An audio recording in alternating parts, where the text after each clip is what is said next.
The CE-15 is believed to be the world's only surviving tunnel clearance car.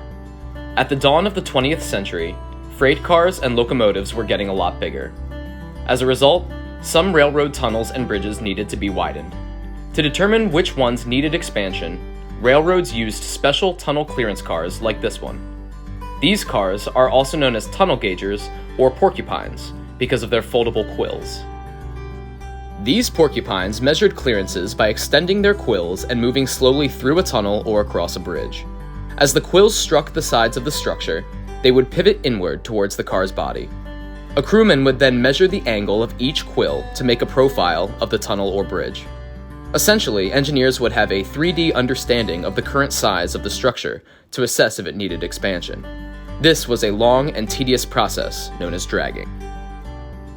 Around 1904 to 1907, the Montclair shops, the current site of the B&O Railroad Museum, unveiled the X-15, a porcupine with the frame of a flat car, the body of a single-truck bobber caboose, and a raised observation platform surrounded by 67 quills.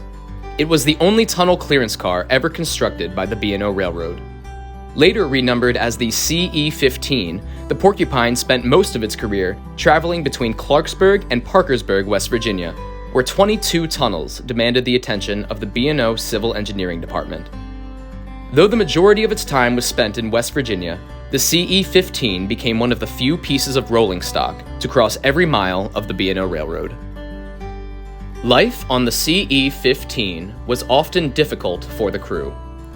While being pushed at maximum speeds of 25 to 30 miles per hour, the car would shake violently, almost as if it was bouncing off the tracks. For this reason, the CE-15 was nicknamed Leaping Lena by those who worked on it.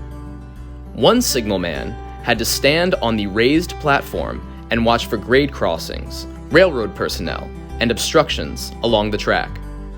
With nice weather conditions, this job was not too bad, but on cold and rainy days, this responsibility was no fun. While the signalman shivered at the front of the CE-15, the rest of the crew huddled around a coal-burning stove in the caboose. When the crew arrived at a tunnel, they would be met with a new set of challenges.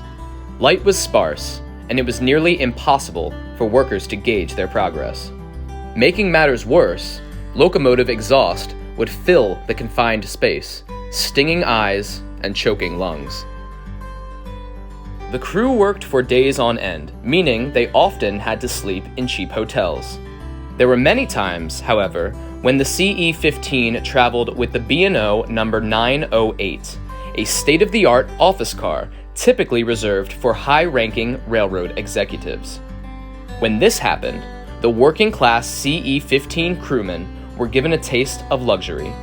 They could sleep in climate-controlled bedrooms, eat gourmet food prepared by a renowned B&O chef, and enjoy top-tier porter services.